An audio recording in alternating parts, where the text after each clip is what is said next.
Welcome to High Infidelity, the best cheating videos on YouTube.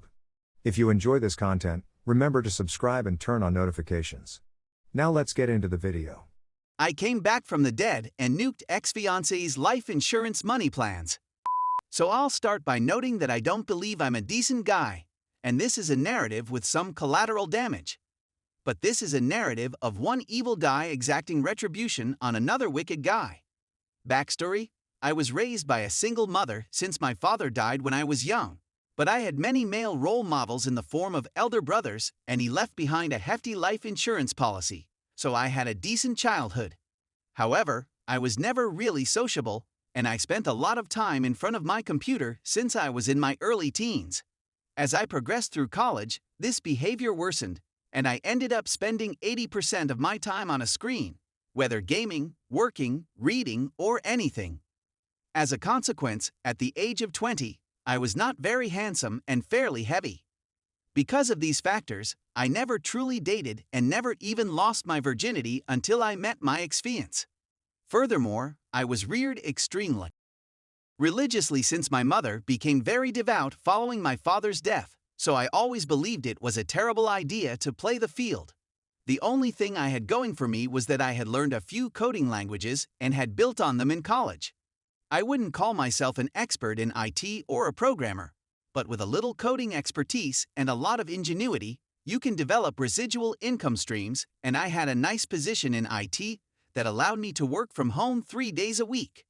I was still overweight and a social outcast at the age of 24, but via my mother, I met a lady from her Bible study who would later become my ex-fiancée, 36 female now.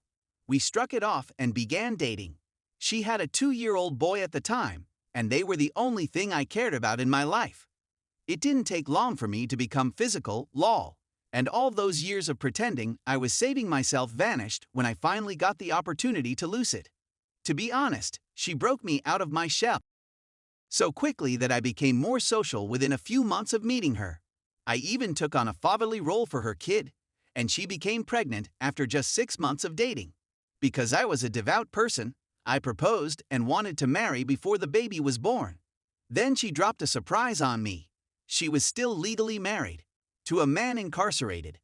This didn't concern me too much since she had always spoken about her troublesome history, and I figured I'd be the one to free her from it anyhow, so I simply accepted it as part of the deal. She filed for divorce immediately after, and we intended to marry as soon as they were completed. I was on a high when the baby was born, thinking I had finally carved out a place for myself in the world. I even began to lose weight and spend less time online than I had before. She was always kind to me, and I assumed we told one another everything. Wow, was I mistaken? There were a few warning flags that I was too enamored with to notice. 1. She informed me early on that she joined my church because she was on probation and had pending court hearings, and she felt it would improve her case. 2. Despite the fact that I was generating a comfortable 6-figure income from side ventures and my primary IT career, she insisted on keeping her part-time job, and my mother had to assist me care for the kids to cope with it. 3. She knew way too many people. After all, what suburban mom with a secretarial job has 200 contacts on her phone? 4. We kept postponing our wedding because of ill family or other reasons, although she did go through with the divorce to the prison guy. Then something occurred that jolted me out of her trance.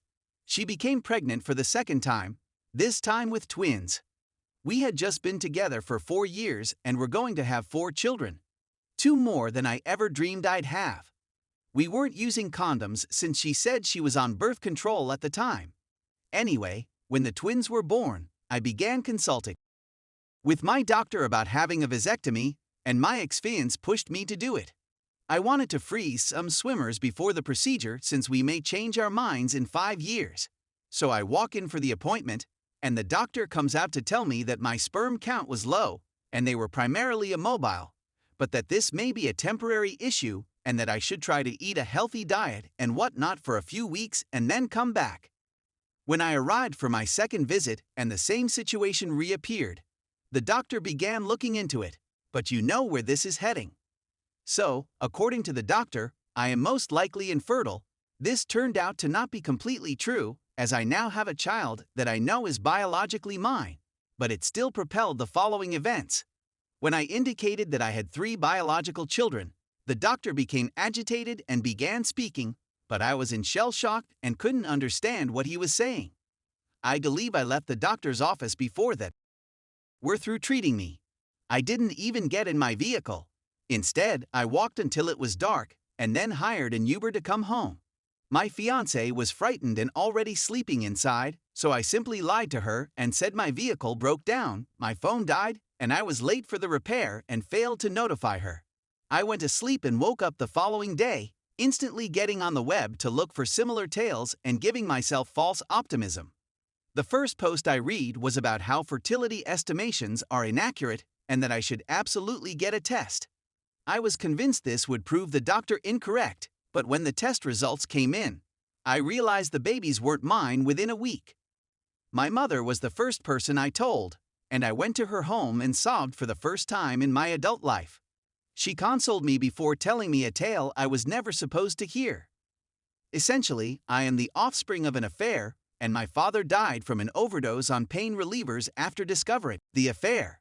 Well, I'm not sure why my mother believed this would console me, but it really gave me an unhealthy image of women for a time.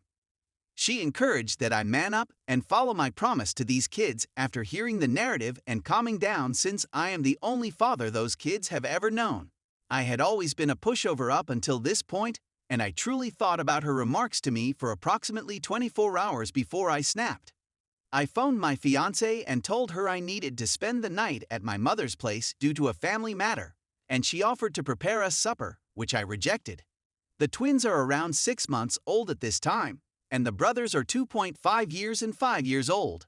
I won't lie and say I didn't care for these kids, but it was difficult to look them in the eyes, and I knew I was done being their father. I knew it would rip them apart and harm them, but I couldn't handle hearing them say "Dada" to me, since it was like a dagger in my heart every time. I held my cool and didn't say anything, and I'm guessing my mother didn't say anything because she felt I was manning up. I met with an attorney because I wanted to remove my name off the birth certificates of these children, and I believed that since we were not married, I could easily get out of this position.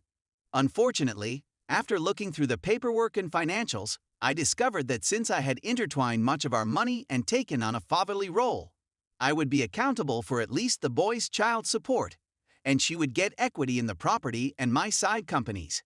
Basically, the attorney suggested I'd be on the for something like 25% of my salary for the foreseeable future. Because I didn't like the concept of state-enforced, I pretty much ghosted my attorneys after giving them their first fee. The vengeance begins here. I began to devise a strategy to vanish and leave them all with as little as possible. The beginning of this was me deleting all of my passive income sources and being fired. It was simple to fire myself, but it was cringe-worthy. I basically did some of the stuff from Office Space, smashed an office printer in the courtyard, didn't do anything while working from home except sent memes to coworkers, but I didn't do anything to clients because my boss was a friend of mine, but my office mates had a good time watching this. After that, I didn't bother applying for unemployment and instead started living off our money. Despite the fact that both of our names were on everything, my ex-fiance let me handle all of the financials. Thus, she didn't see our account steadily emptying of money and the financials falling into disarray. Since I left her bank account with a few $1,000s, credit card debt skyrocketed because I stopped paying our cards, LOL. I sat there for months debating if I should call it quits and follow in the footsteps of my would-be father, but I eventually decided against it. I purchased ancestry test kits for the kids in an attempt to find out who their real father was in order to get them away from my ex, but this resulted in even stranger results. Essentially, the eldest kid was a cousin/half-brother to his siblings, and therefore the prisoner's brother must have gotten her pregnant. Also, I did not notice any family members from the test who I believed would be a suitable match. That brought the inquiry to a close. I also attempted to remove myself from my mother, as I was appalled by what she had done to my father and her newfound cheater loyalty with my ex. I devised a strategy to escape far away from everything by just disappearing on a hiking vacation. I made a big deal out of my hiking vacation, claiming I'd be in insert place here for a week alone with my thoughts in the trails. I took my then 6-year-old son out for ice cream before the trip and sobbed for the second time in my adult life. The 6-year-old was clearly distressed by witnessing his dad weep and began attempting to console me. I suppose I was weeping because I had to leave him, and I apologized hundreds of times, but I think he was simply bewildered about the situation. I was more afraid about losing him since I knew he wasn't my kid and I had formed a link with him regardless. Stay tuned for the next part.